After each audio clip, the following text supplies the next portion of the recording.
And we're going to spend a few minutes just talking about this exercise that we've just been part of. So I want to start with a group that I think had a strategic plan before we came here today. You guys, yeah? You guys had a plan already? Okay. So as I call on people, I'm going to ask somebody to stand and then just say what organization you're with, what basically it is you do, and then answer my question. All right? So for you guys, you had a strategic plan. The question I want you to answer after you say which organization you're with and what the organization does is I want to ask you, when you did your strategic plan, did you change any of the activities that you had been doing before? Did you make any changes in your programs while going as a result of your strategic plan? Is that question clear? Yeah. Okay, so let me call on you. But I have to refer, because we are actually in the process of making the new strategic plan. So some of the things I can answer, like that we did in the previous period, or that we are actually now in the process, so I have to say. That's fine. So, yes, well, wait, which organization? Center for Research, Transparency and Accountability. Great. So what we do, we advocate for accountability and transparency of institutions. Mostly public institutions? Public, yeah, okay. And decision making. Okay. So that is. Okay, and in going through your strategic planning, either the previous one or the one you're doing now, are you going to change programs? Yes. Tell us about that. Well, we were thinking about target groups. So the thing that we didn't work so much with citizens directly, we actually found out that we have to do and deal with citizens directly more than we did previously. And how did you figure that out? Why did you make that change? Because we wanted to achieve more, I don't know, like we had some projects and programs, and we thought that we will have bigger success with working on, I don't know, with institutions and with civil society organizations. But then we realized that actually people don't understand what we do, so in order to be able to do and watchdog more over the institutions, we have to learn to teach actually citizens and to work with them in order to become, active watchdogs or something. Okay, I heard a heck of a lot in that. Thank you very much. But I just want to call out a few things. Number one, I don't know exactly how, but they used some kind of evaluation, which was basically, we thought we would get further than we got. They had a theory of change that said, if we work with institutions and civil society organizations, we will achieve more transparency and accountability on the part of public institutions. That was the old theory of change. But in their evaluation, self-evaluation, they said, we've been working down this path and we thought this was going to work, but we thought it would work better than it did. It had some success, but not as much as you had hoped. So they said, okay, what do we need to do differently? And they realized that working with institutions and civil society organizations, they thought that would be, I'm going to put words in your mouth. They thought that would be a route to direct citizens, that those organizations represented citizens, and there was, there was interchange between citizens and those institutions, and therefore they didn't necessarily need to work directly with citizens. Is that pretty much? However, somewhere along the line, there was a mismatch. And just working with the institutions and the CSOs didn't end up resulting in change. And so they have, as I hear it, a new theory of change that says working with people to inform them about the ways things should be, working directly with citizens, will result in more accountability and transparency on the part of the public institutions. Is that right? More or less? More or less? Okay, I'm going to pick on you one more level here. How are you going to, that's excellent. Did you guys, does that make sense? I mean, they really did use their last plan to figure out what they need to do next time around. How are you going to measure your success this time? Well, we are now in the process of developing the indicators. We are thinking about, since we developed the online tools for holding politicians accountable. So some of the things is that we will measure the trends of visits, citizens' visits to our online tools. Okay. So that will be one of the indicators. And also the numbers of activities that are directed to watchdog of the institutions, but done by CSOs. Okay. So that will be like... So you'll have both levels. Yeah, yeah. Okay, so I'm going to press you one level further. Those are what I would call intermediate outcomes. You're seeing if people are coming to your online tool. You're seeing what the CSOs are doing. Ultimately, what you actually want to see is greater transparency on the part of the actual public institutions.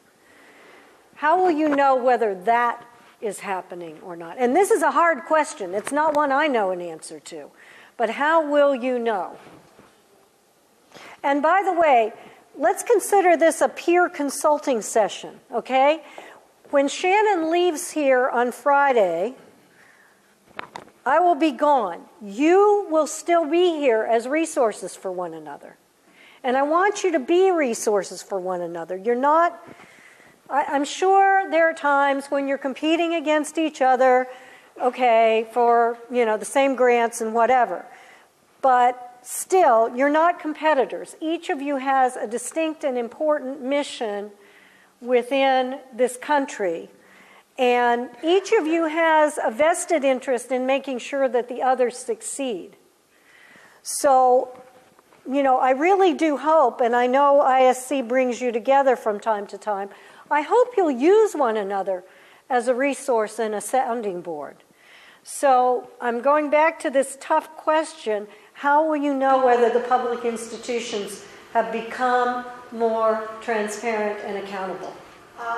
Since our focus is the national parliament, okay, and there are mechanisms, and we want to see national parliament actually practice oversight role over the government. Yes. So we know that there are many of oversight tools that MPs and the parliament can practice and use. So we will measure the numbers. Give me an example of that.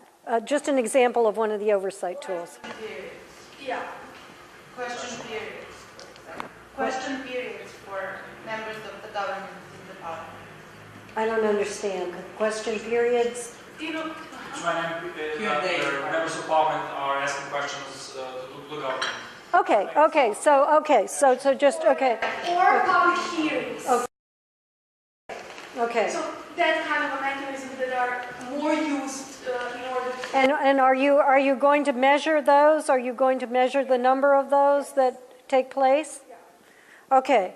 that starts to sound more like getting at the ultimate goal of accountability. So part of their theory of change is also that the parliament will hold the executive branch of government, in U.S. terms, accountable.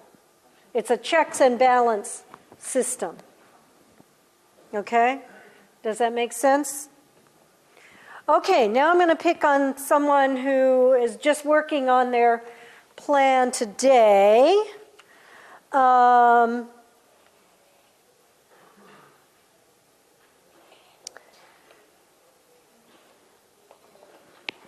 You guys. You are the Association of Development of Children and Youth? No, you guys. All right, I'm going to pick it. See, you're safe. You guys. Tell me if you also, I want to ask the same question. When you were going through this exercise today, did you foresee any changes in your program activities from what you have been doing to what you plan to do in the future? We already passed this process, and now we have new strategic plan. And the first strategic plan for the previous period, we were much focused on the local level, on the kids, on the children and youth, different age. And we see that that we cannot work in this way to divide children in different age. And we decided to change something. And then also we saw that this discrepancy from what we want and what we have realistic, what we can do in practice. And you can solve the problem of one family or one children on one group of children, but you need to you need to reach systematic changes. So that's why we plan to work more on monitoring on public policy. On what was the first? What did you say? Monitoring. Monetary. Okay. Monetary. Okay. That's okay. Monitoring public policy and to network with other NGOs on the national level in order to enhance our influence.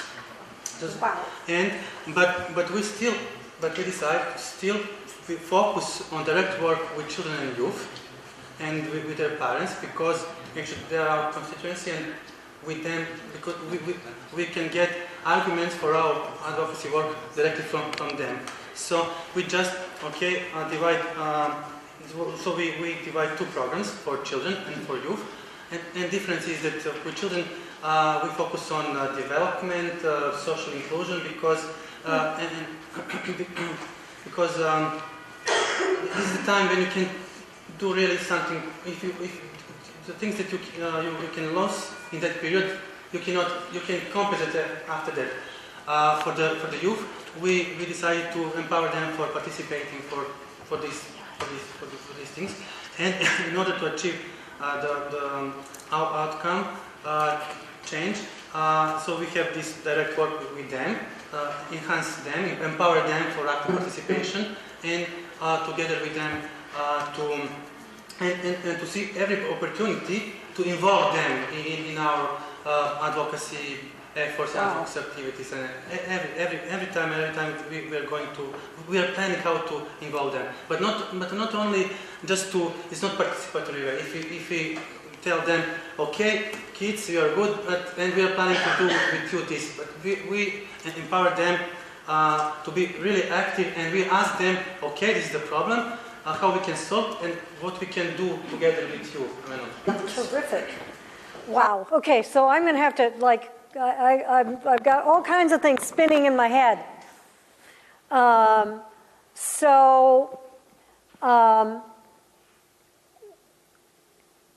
They had previously been having a good impact, but limited, right? And they said, okay, we need to create more systems change.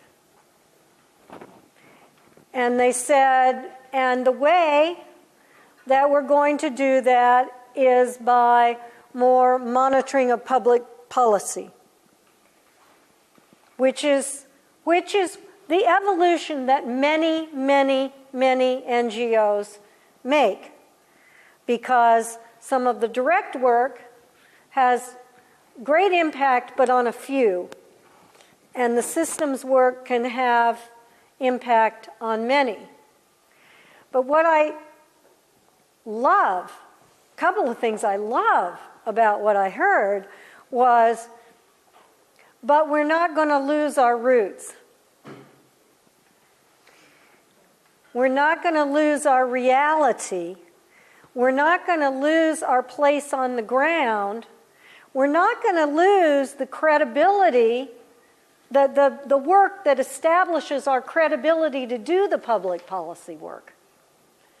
Right? Because if we aren't directly on the ground working with children, we're kind of, we're not rooted, we're not grounded, we don't have the credibility with the potential public policy types to tell actual stories from our own experience. So I love that. The second thing I love is they have integrated their work so incredibly well at this planning phase to say, okay, here's how we're going to put the pieces together. The work with the young children, which we're going to focus on in our, one-on-one work. I'm putting words in your mouth, so if I'm wrong, you tell me, okay? We're going to focus on the work with the young children, and that's going to give us the stories and the credibility and the on-the-ground knowledge to do the public policy work. And we're going to evolve our work with youth to also support that public policy mission while also growing their leadership and citizenship capabilities. You should write down what I said. It was a beautiful mission statement. No, I'm just kidding. But am I getting it? Yes. Wow. That's really awesome. That's really awesome. Okay, so then the other thing I want to say is, going back to the fact that you guys are all a community here, you've got a fabulous group of youth on the ground citizens to be possibly, cultivating for your work if you guys work together. And you guys have a possible group of youth civic participants to share your work with. And these guys are going, oh my God, you're going to bring other NGOs into... Work without us, because really we're making new people, we're making active citizens. Yeah. And you can't work without them. Because you can't in all, public policy work is huge, right? And they've got the links into the parliament. They're the ones who are going to hold accountable once you get some of the public policy initiatives that you want, into the government. I'm coming back. And so you can't, you're going to need their strengths because you can't do it all. And that's the one cautionary tale I have in what I heard from you, because you didn't drop anything, you just added. But you did refocus, so that's good. So that'll, make your lives easier. But be careful about trying to do absolutely everything. And the public policy piece is important, and it's huge, and you'll need to work with one another. And yes, you can't do it without these guys, because they've got the tools and the educational programs and the methodologies and the information that you and the youth will need to be active and effective citizens. Did I say what you wanted me to say? Yes, that's good.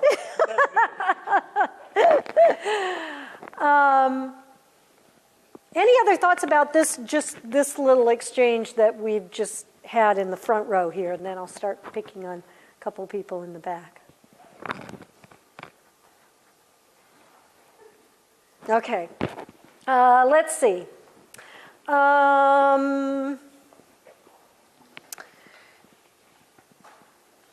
All right, now I'm going to ask I'm going to ask two really hard questions. I'm going to ask them in the back of the room. You guys are the ones who are doing security policy, yes? Yes. Okay.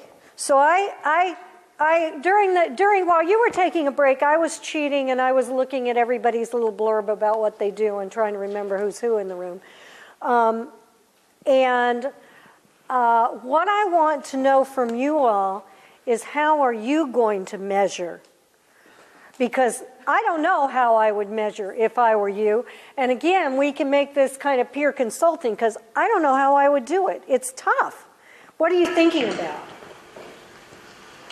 First to say that similarly to Crta, our current strategic plan is ending this year, and we are in the middle of the process of completing a new one. So we barely defined results and theory of change, and didn't really come to indicators of change. But I'll try to improvise. Great, great, and we'll help. All right, we're not evaluating her, right? We're here to support. Yeah. So maybe just to say what's the vision we want to achieve, and then our theory of change in a nutshell. So we want accountable societies and states that can provide freedom, security, and equality to all its citizens, men and women alike. So very modest indeed. Yeah, very modest. But the focus is on getting the balance between security and rights and accountability in a nutshell. And usually when I tell it to my grandma, I say it is to know what police, military, intelligence guys are doing, and if they're doing it for us. So this is why we exist. So the three functions, or our theory of change, is that there needs to be civilian oversight of what security institutions are doing based on hard evidence and understanding on what's going on in these institutions. There needs to be a resource of knowledge for others that are interested to know what's going on in the institutional sector, both in the sense of information, but also of a program for others who wants to get involved, whether it's media, politicians, or other civil society organizations. And then a third thing, it's quite political. We understand that in Serbia, after more than 17 years of working, it's not enough just to promote values and do research. There needs to be a place to bring together sides with conflicted visions. Oh, wow. So our third ambitious change is to further build security community by bringing those who have competing visions of security together to discuss it. Wow. So how to measure that? All right, who's got ideas? I'm not, I hate the word expert. I heard the word expert used. I'm not the expert. Who's got thoughts? This is a big task. Who's got thoughts about how you would go about measuring whether you are having an impact on the oversight of the official security apparatus? Is that? I love to say your grandmother phrase again. That was really clear, actually. I tried it a number of times. Whether we know what our police, military, intelligence doing, and if they are doing it for the benefit of us, citizens. How would you know? How would you know? Well, if you feel secure enough. Oh, thank you so much.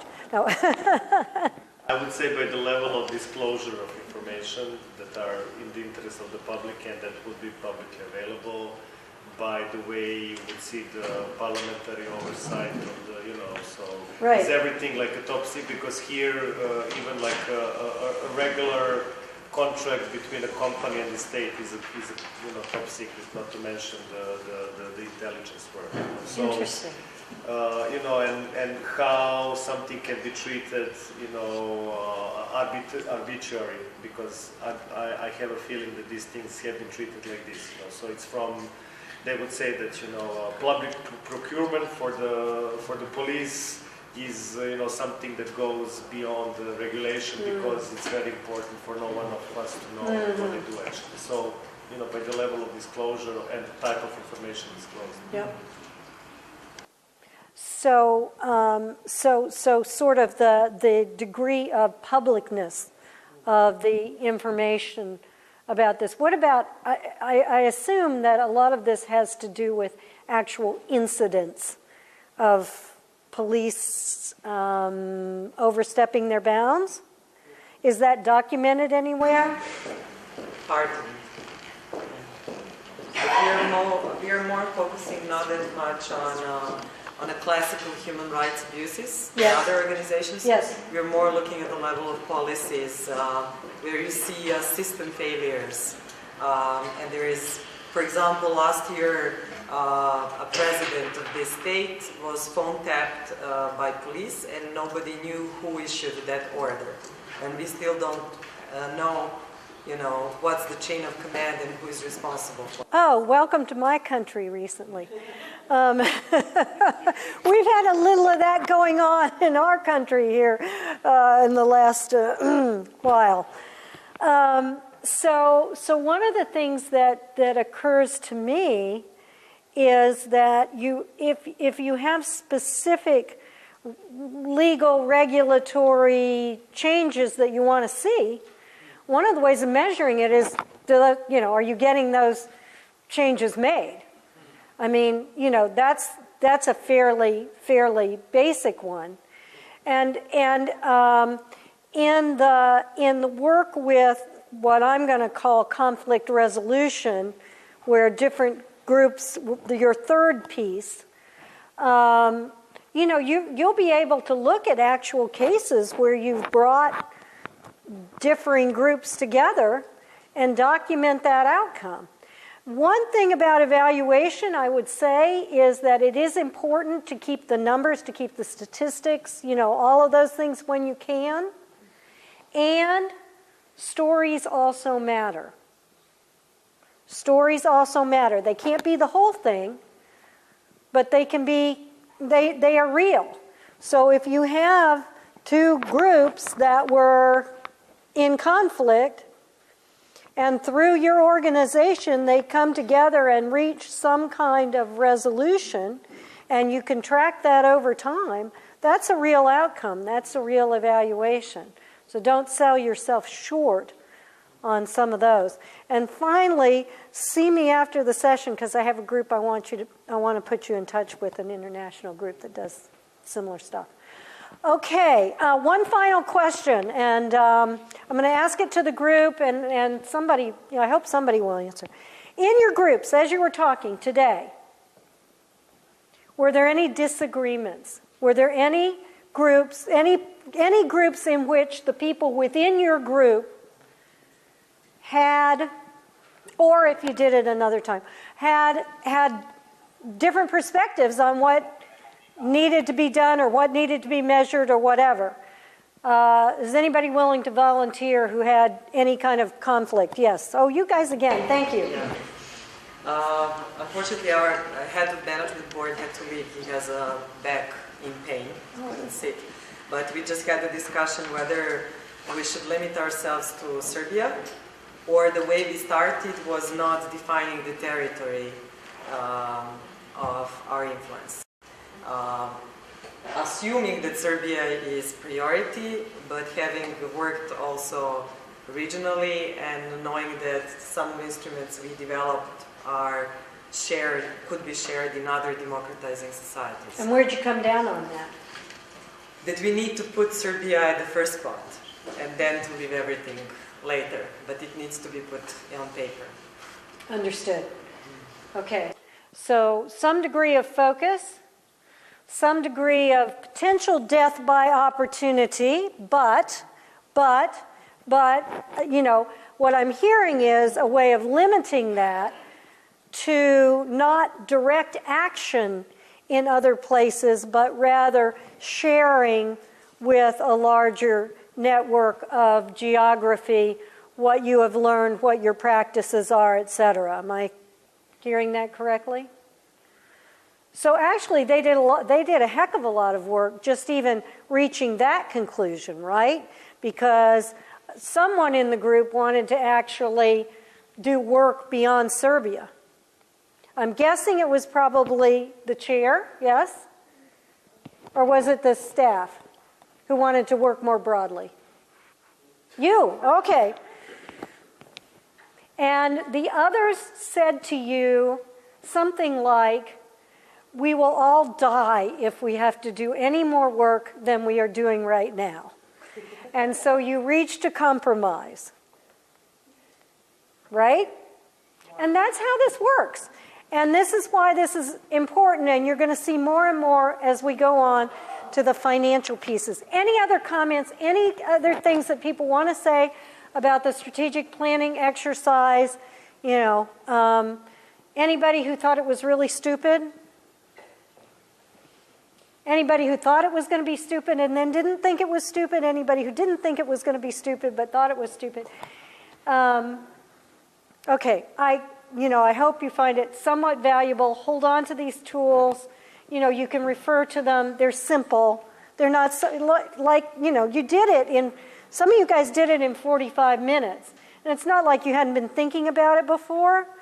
But I think sometimes when we think about strategic planning, we think we have to go away for a week-long retreat with everybody on our board and everybody on our staff. And I mean, yeah, that would be nice if we all had that kind of time and money, but we don't. And so it doesn't have to be that complicated. But even the simple tools and the things I've heard already just in this room are pretty remarkable.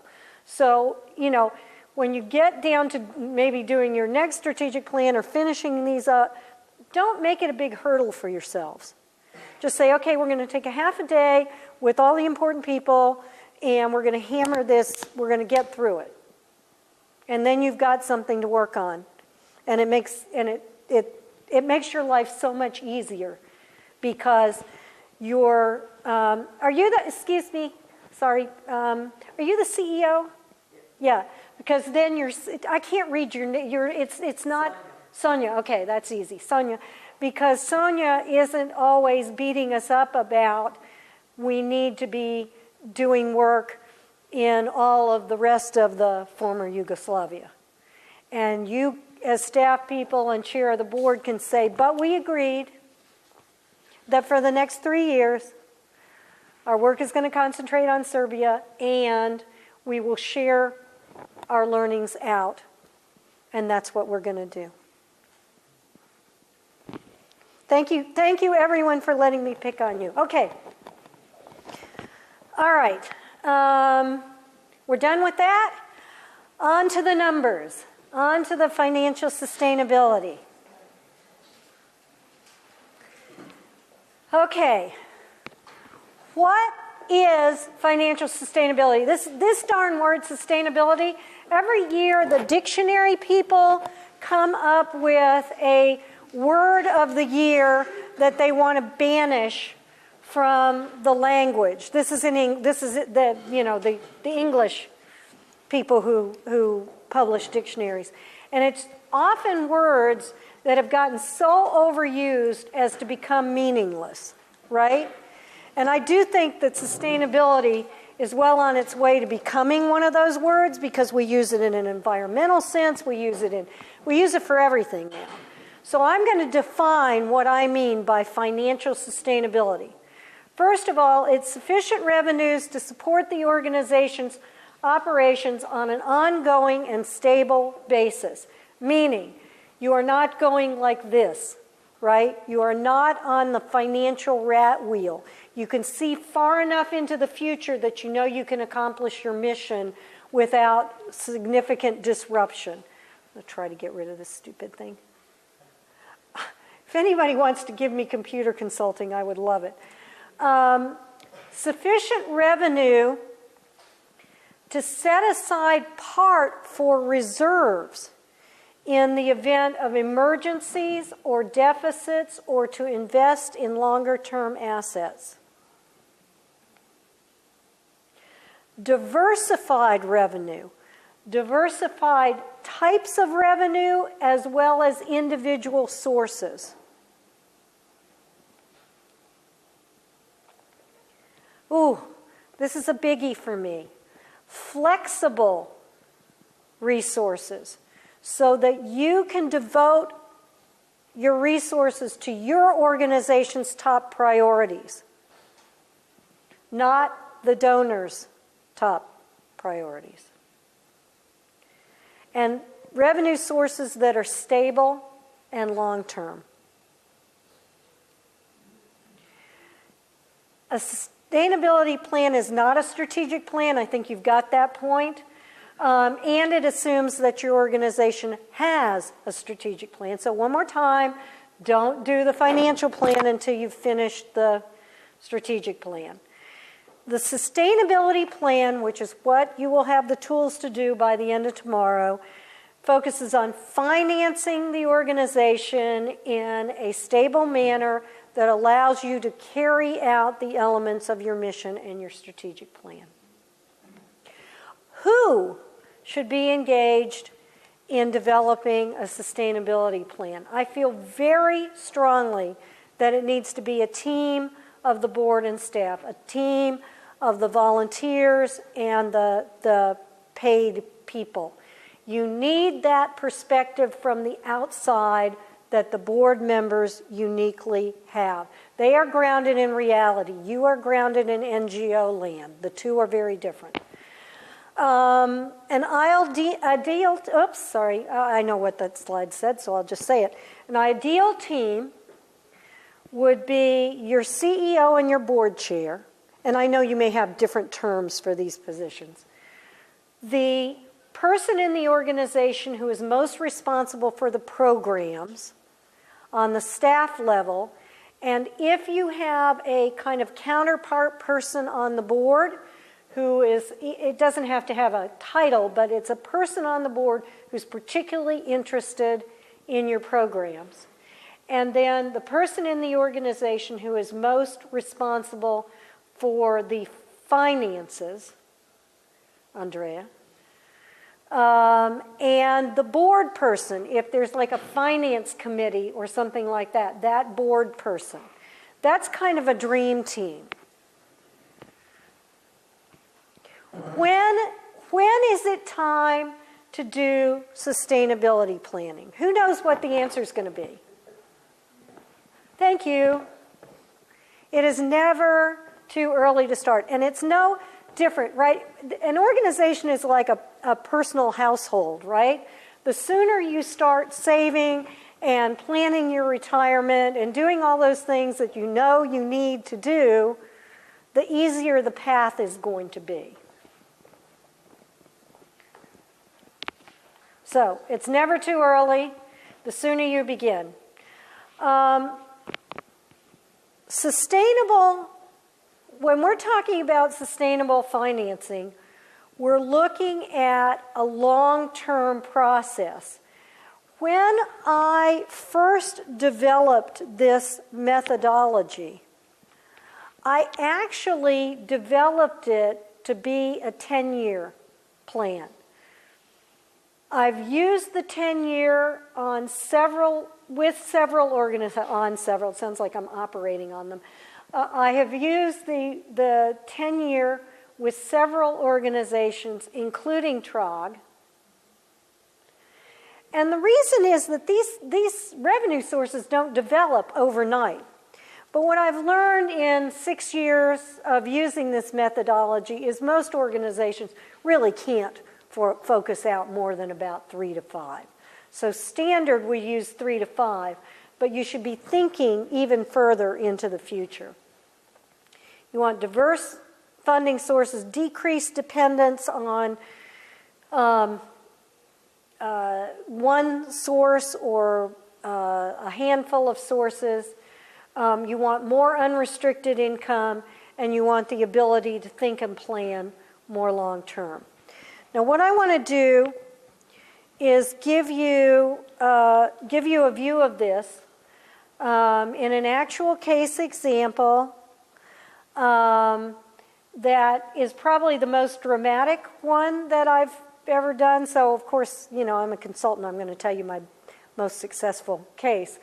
But honestly, I have never had an organization actually go through using this that has not gotten to sustainability. Okay, so this thing works, and I developed it from my own knowledge in the NGO field, and you know, I'm passionate about it because it seems to work. All right, so a year and a half ago, I was invited by an organization very much like ISC to come and work with a group of organizations very much like you guys in Guyana. Guyana is a small country at the top of South America. I had to look it up. You probably don't. People in America don't know their geography. You guys probably do.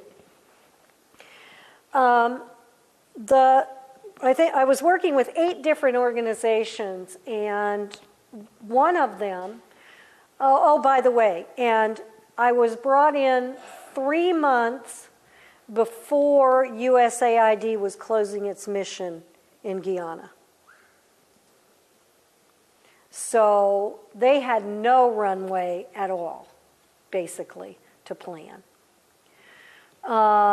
Agape is a faith-based organization, a Christian organization, working in one of the poorest neighborhoods in the capital, Sofia, and capital of Georgetown. Sofia is the neighborhood. Georgetown is the capital of Guyana. It's the one large city in the country. Guyana is best known as the place that originated the phrase, "Don't drink the Kool-Aid." You guys are all too young to remember that, aren't you? Who in this room remembers "Don't drink the Kool-Aid"? Nobody? There was really quickly, there was a crazy guy who brought a bunch of Americans down to create a utopian community in Guyana, and he was in the jungles, and he was crazy as a loon, and they all thought he was the Messiah.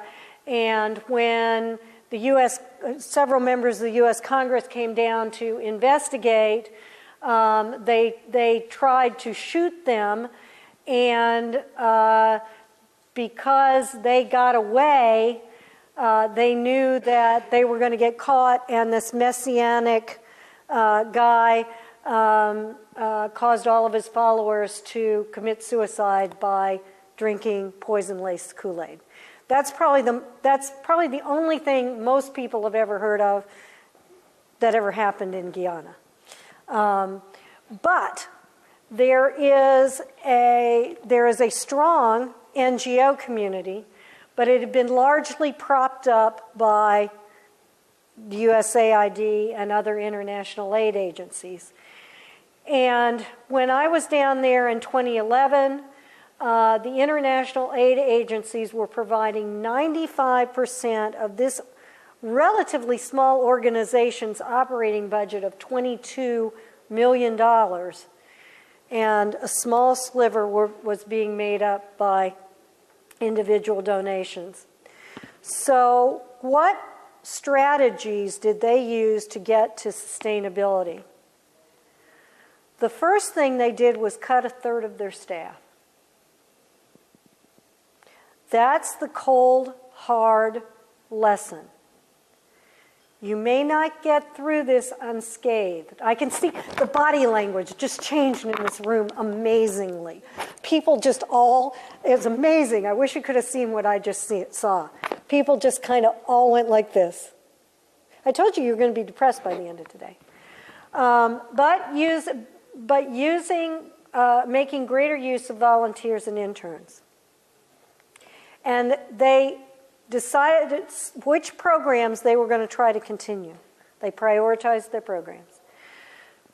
They created an annual gift program to build upon what had been kind of one-off spontaneous donations. They built a program around that.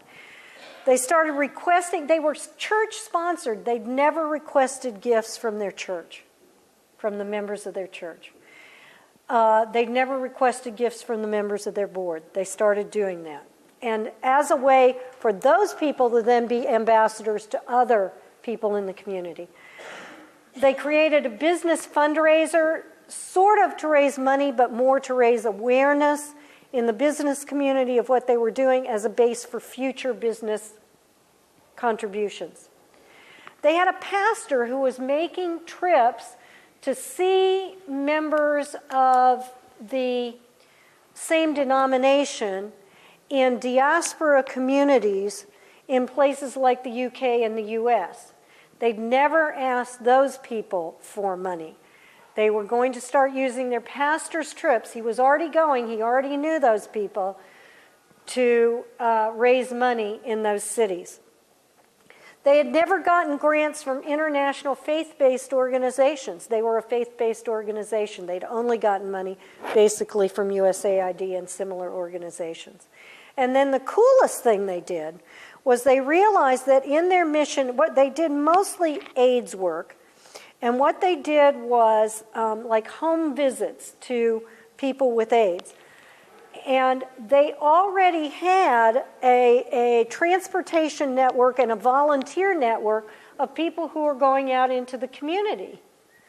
So they decided to look at two sustainable enterprises. One, they already had a kitchen in the church that they were based out of. So they started essentially a Meals on Wheels program for people who were shut in, delivering hot meals once a day to people who were shut in for money, getting money from them. And then expanding and starting a home care service, not just for people with AIDS, but for people with other medical conditions. And for that one, they were actually contracting with the local hospital. Made sense for the local hospital because if they could get people back into their homes with some support, it was cheaper for the hospital to pay for that in-home service than it was for them to keep people in the hospital. So just some of their strategies. Each of you will have, when you finish this process, will have a chart. This is the before chart, okay? They had 95% of their money coming from international agencies, 3% from contributions, and 2% from fundraising events. This is what they look like now. They've still got some international funding. It's not USAID. It's actually one of a couple of the international faith-based organizations. 30% of their money is coming from contributions within Guyana. The 16%, the yellow, is their earned income from their two mission-related businesses, et cetera, et cetera.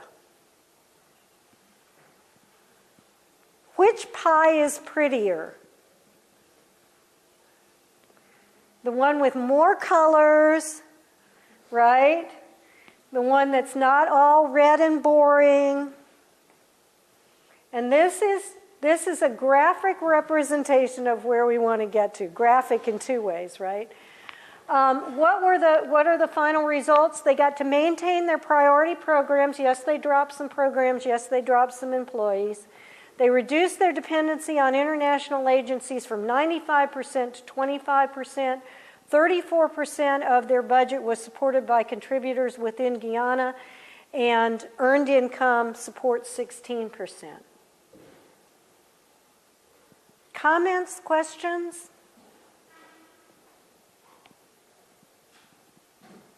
Are you excited?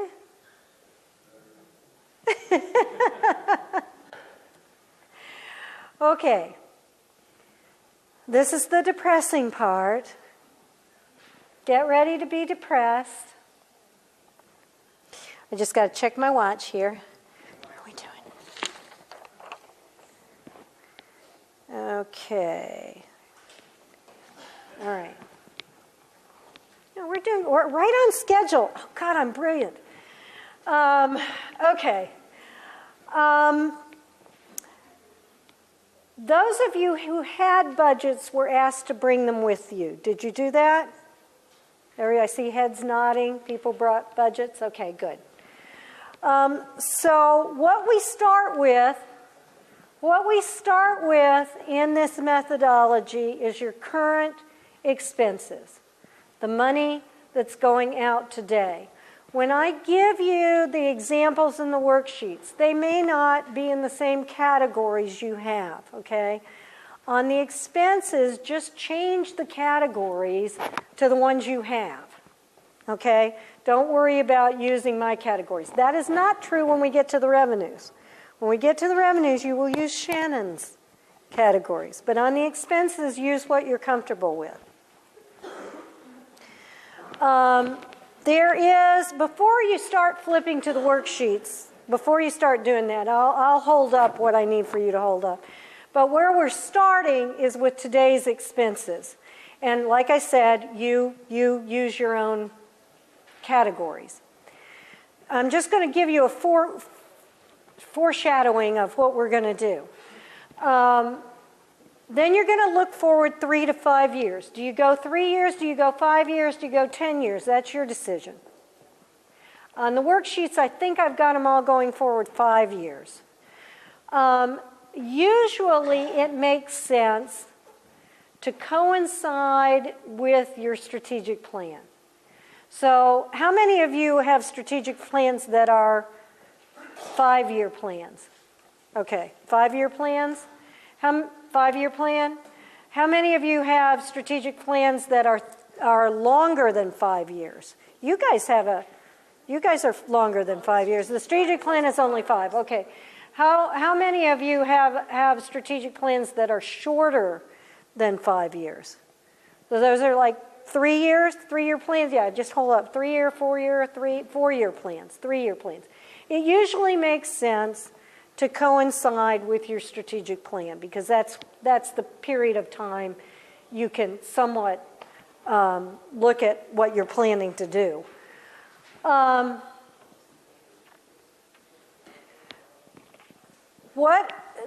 The first step is kind of forecasting financially ahead 3 to 5 years in the future.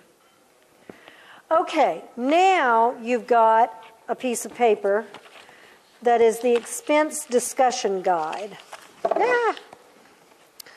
It's not important, don't worry about it. I've got another pen. It looks like this.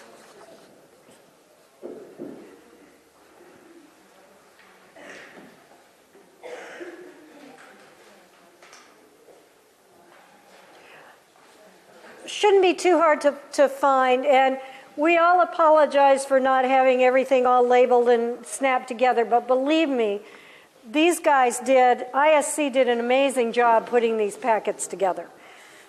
They just got the stuff from me last week, and they made all these copies, and they put them in order. This is the one you're looking for. Anybody who has not found it? All right.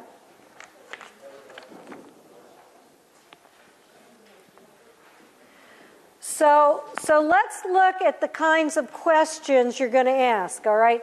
The first thing you're going to do, we are going to do an exercise, and everybody's going to get in their teams. The first thing you're going to do is fill in the current expenses. Okay, it's not on, well, it is on here, but that is the first thing you're going to do. I'll show you in a second. Don't get too undone about it. We got a half an hour before you're going to have to do that. But what I want you to focus on rather than numbers at the very beginning is I want you to focus on what I want you to focus on activities, okay? And I want you to say, if we were only doing our current programs, how much growth or decrease would we be seeing in those programs, just for starters? Now, if you've done a strategic plan and you're keeping a program that you've been doing, you have the same program, that doesn't assume that that program will be at the same level, right? Very few of us, you might have some programs that you are expecting to keep at the same level. The Divac people, when we did theirs, they had every variety with their programs. They had programs they were going to stop doing completely. They had programs they were going to decrease. They had programs that were going to stay flat. They had programs they were going to increase, and they had new programs they were starting. So they had every possibility. That's the first question to ask yourself is, with our programs, what's going to be dropped out? What's going to be decreased? What's going to remain flat? What's going to increase? What new programs are we going to have? That's the really first question to answer. Then with each of those, what operating resources will you need? And in this arena, what you're essentially doing is pluses and minuses. So programs that you're stopping, what's the decrease in resources? Programs that are remaining the same, you can carry across, right? Programs that are increasing, this is where a lot of people fall down, okay? People say, well, it's the same program. We're going to keep the same program for 5 years. It is very unlikely that that program is not going to grow if you are not progressing. You guys will be, you'll be an interesting case because you may be spending less on your youth program because you're kind of refocusing that, more on your young childhood program, and you're adding this whole other layer of policy work. Each one of those is going to have an internal resource implication, multiple internal resource implications. I always urge you to look first at the staff, at the people part of it. For most NGOs, the staff, the people you're paying for, is by far the largest cost. Most NGOs, the people, I like to say the people are the program. For most NGOs, the people are probably over half of the budget, just the compensation. And be realistic about, and this is where we'll talk. I'm sure I'll get some pushback, but be realistic about what it takes to run a professional organization.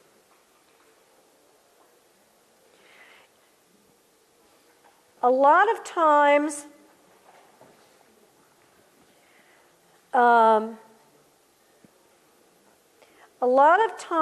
NGOs, and especially our donors and our board members, will say, well, it's like what I call the Mother Teresa syndrome, right? Well, these people should be doing it out of the goodness of their hearts, right? Wrong. No. An NGO is a professional organization just like a business. And so we need to run ourselves on that basis. And we can talk about, if you want to, ask me a question if you want to, we can talk about how we present that to our constituencies. But it is important that NGOs run as professional organizations.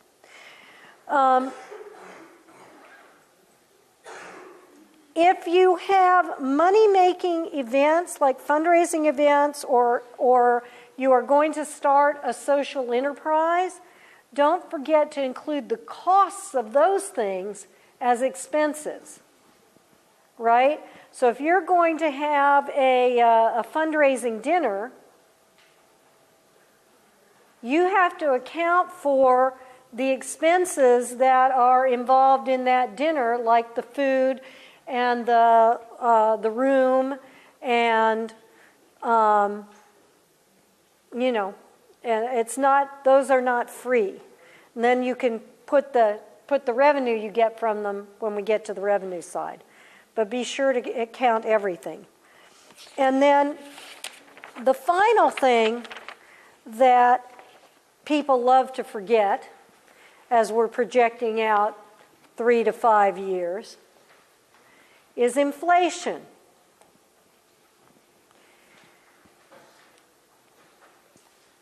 Here in Serbia, we are using a figure of 8.6%.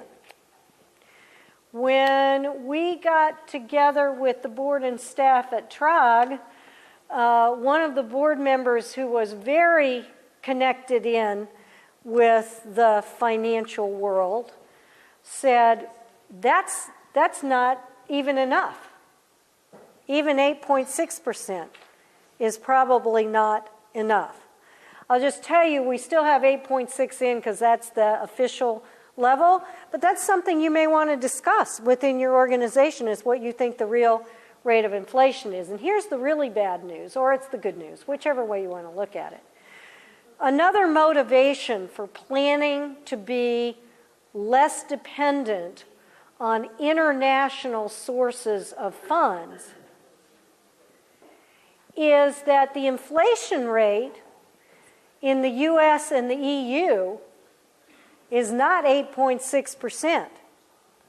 Therefore, their budgets, the budgets they're using, are not going to be increasing at 8.6%. So every year, essentially, you're going to be going backwards. And yes, I know you can play with the currency exchanges and all that stuff, but the bottom line remains the same. Their budgets aren't increasing at the rate your budgets are. So that's another reason to be looking at sources that are more local and more sustainable. Okay, let's see. Already covered that. But don't forget, not only, okay, so we talked about looking at people, then people equals other kinds of resources. Okay, what do we love to do? We love to say we're going to hire 2 more people and we're just going to subdivide and subdivide and subdivide our office space, and we're going to turn the closet into an office. And, you know, the kitchen becomes somebody's office, and so on and so forth. Don't do that to yourselves. Don't do that to yourselves. You're going to need, if you have more people, you're going to need more space, you're going to need more equipment, et cetera, et cetera. In this exercise, I want you to be, I don't want you to be unrealistic. I don't want you to ask for the moon. But I want you to just keep thinking, what does it really take to run a solid professional organization? We talked about the staff salaries. Oh, yes. One other thing. Most NGOs are blessed to have a group of volunteers. People love what you're doing. They want to be part of it. That should continue. I'm not I'm not suggesting that you should not have volunteers. Volunteers are particularly important in this part of the world because not only do they help your organization directly, but they help build that sense of civic participation and involvement and self-reliance.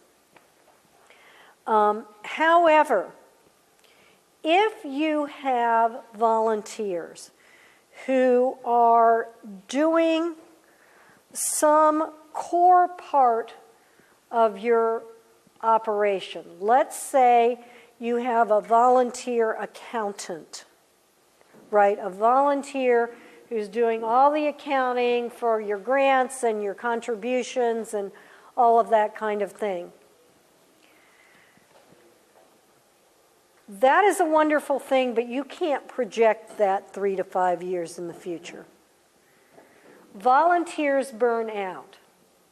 So when you think about what's the appropriate use of volunteers, the appropriate use of volunteers is to extend what your organization can do, but not to substitute for core staff. Does that distinction make sense? I see some heads nodding and some maybe not. Does that make sense? Okay. So when you're projecting into the future, project that you have staff doing core staff work. And sometimes that's hard to distinguish, okay? I mean, that's not a... But if you get the general point, there will be some time when you will have to pay for their services. Okay, we are at exercise time. So what I'm going to ask you to do is I'm not going to ask you to fill out... All right, there. Let me show you what the sheets are. You have 2 sheets in this part. 3 sheets, sorry. I'm not going to ask you now to fill this out.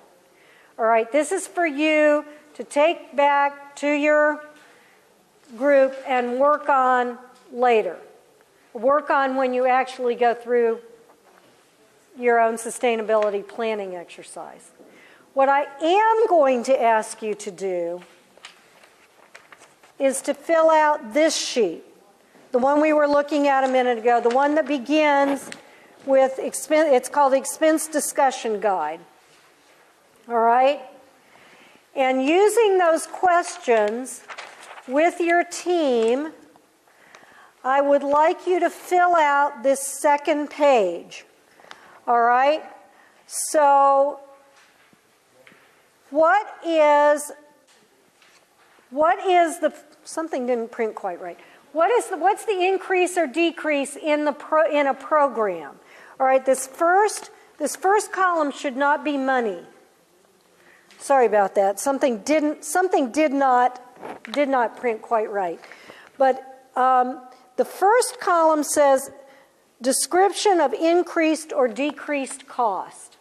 All right, that is, we are going to stop doing our youth support program. Therefore, we will not have the need for a youth program coordinator. All right? So that's all the description of the decrease in cost is in this first column. What's the amount you're spending on that currently? $10,000. What's the amount 5 years from now? 0. Okay? And what are your assumptions? We assume that we won't have that person take up a different job in the organization. Just make notes to yourself. This is for you. This is for you to think through. This is not to make me happy. This is for you to think through. So for all of your programs now and in the next 3 to 5 years, the period of your strategic plan, what programs are going to go away, what ones will decrease, what will remain the same, what will go up, and what are the new programs. All of that goes in this first column. And then what are the cost changes.